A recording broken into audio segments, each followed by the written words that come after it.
Thanks, Mark, for asking me to respond to this new study on behalf of the Competitive Enterprise Institute. CEI has been a principal defender of immigration for over 25 years on the basis that immigrants generally provide a net benefit to the economy and society as a whole. So we tend to play the role of banquo at the feast at events like this. On the other hand, we generally oppose welfare programs as a burden on society. That makes this study especially interesting from the libertarian point of view.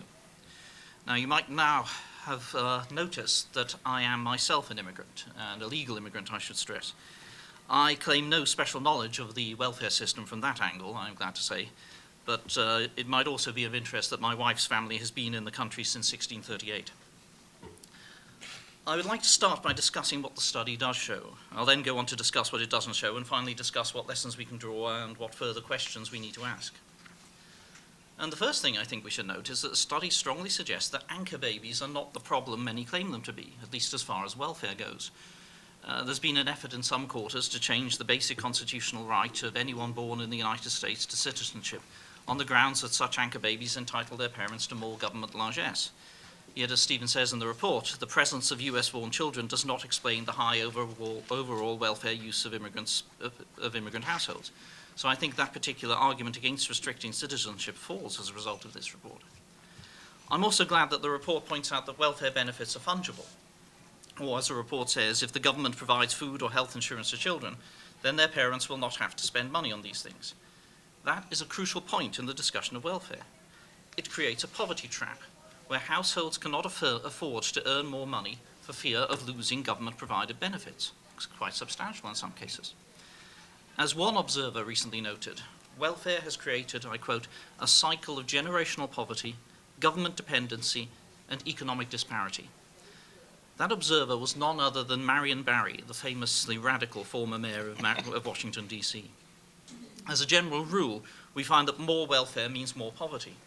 Now, Mike's comments that we're not talking about the worst contributing programs here are apposite, but the high level of general welfare uptake identified in this report is important. In fact, that high uptake of welfare by immigrants makes me very worried.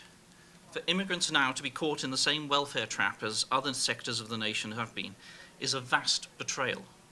Immigrants generally come to the United States not for the benefits, like they do in my native Europe, but for the opportunity our free economy provides. That's demonstrated by the fall-off in unauthorized immigration since the Republicans tanked the economy and the Democrats started kicking it while it was down. We're down 1 million unauthorized immigrants a year since 2007. If immigrants were coming for the benefits, that number would probably not have changed. Now, other studies have shown that immigrants are generally more entrepreneurial than the native-born population, participate more in the labor force, save more, apply more efforts during working hours, and are averse to crime and unemployment. Welfare dependency attacks all these virtues, as well as others, such as family cohesion. It is in the interest of immigrants, as well as natives, to get these welfare participation numbers down.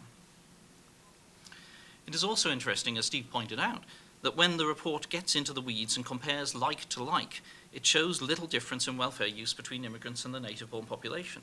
For example, in the less educated households, 80% of immigrants use welfare, while 76% of native households do. This difference is unlikely to be statistically significant.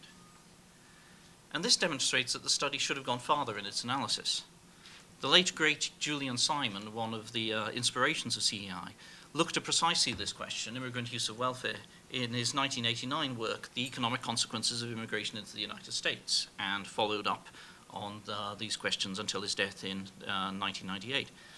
He did detailed regression analysis that found that comparing like with like, similar education level, similar income level, similar age cohorts, and so on, immigrant use of welfare was equivalent to or less than native use. So I'd like to have seen a lot more sectoral analysis in this study. I'd like to see the figures for income level just as we saw for education level. Do poor immigrants use more or less welfare than poor natives? The study doesn't tell us. Do young immigrant households use more or less welfare than young native households? The study doesn't tell us. That's unfortunate. Moreover, the study doesn't tell us how much the average immigrant household claims in welfare. That's an extremely important data point. An immigrant household may use more programs than the equivalent native household, but it may still claim less overall in terms of cold, hard cash. Previous data has suggested that immigrants actually claim less. But I'm afraid this study doesn't tell us anything to update our views on that, and I'd like to see that data. The report also covers only a few American welfare programs and omits the two largest, Social Security and Medicare.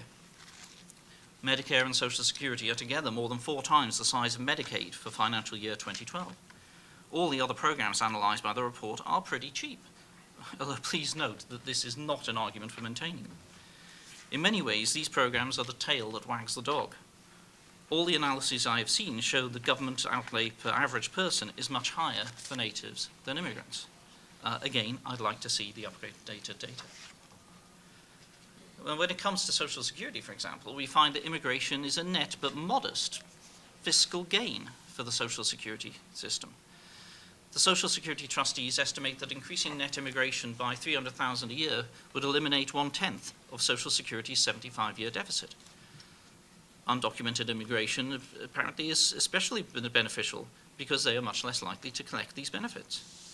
In 2007, it is estimated they improved Social Security's cash flow by $12 billion. The Social Security Protection Act of 2004 states that non-citizens issued a Social Security card after 2003 can receive Social Security benefits only if they were legally authorized to work.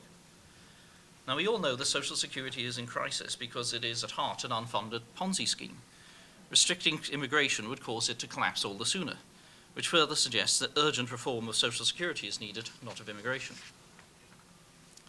I think we also need to address some counter-evidence. The Rand Corporation's detailed 2006 investigation into the healthcare use of immigrants in Los Angeles County found some important things. Legal immigrants consume less healthcare than natives, and undocumented immigrants consume even less than legal immigrants. This shouldn't be surprising. The American welfare state is, as Steve suggests, primarily designed to help the elderly, sick, and women. Immigrants are mainly young, healthy, and men. That's why a study looking at welfare use in households with children can't make a particularly meaningful statement about immigration in general. That's not to say that this study isn't an important contribution to the debate. It is, and I commend the Center for Immigration Studies for doing it. I would just like to see it going much further. Finally, I'd like to say something about the report's conclusion that immigration policymakers should consider a system that puts a premium on education. No less a figure than Julian Simon agreed that this was a possibility that should be considered, but he noted several obstacles in designing such a system. I think we should also note that there are several agricultural regulations that artificially encourage low-educated immigration, like the Depression-era Raise and Price Stability Program. Reform of these rules could significantly reduce low-education immigration, and I think that's something that policymakers have to look at. Now, education could be a consideration in immigration reform. Welfare reform, however, is clearly the answer to the problem, insofar as there is one identified in this report. When I came to the USA in 1996-7, it was stressed to me on more than one occasion that I needed to support myself and my family. Obviously, as Steve shows, that stricture has not been applied to more recent immigrants. We'll need to look more closely at that. Steve is right to say that welfare use is not a moral defect. It's perfectly understandable. But welfare provision can be demoralizing. As Julian Simon said, requiring immigrants to be self-supporting has at least 3 advantages. First and most immediate is that it benefits natives through the public coffers. Second, in the longer run, it improves selection of immigrants for the economy and society. And a third benefit, by reducing the number of egregious cases of welfare abuse by immigrants, it diffuses an objection to immigration which is really founded upon unrepresentative anecdotes of gross abuse drawn from newspapers and gossip. That's why I think that Steve's argument that there are ethical concerns surrounding restricting immigrant use of welfare needs to be addressed. There are ethical concerns surrounding immigrant access to welfare. These considerations apply to native children as well. It's not 1995 anymore. Welfare reform worked, and it's time to apply that lesson again. For these reasons, I think CEI and CIS should agree that there needs to be serious reform of the rules surrounding immigrant use of welfare and of welfare in general. That is not, however, an argument for restricting immigration beyond perhaps further exploration of the role of education in selecting immigrants.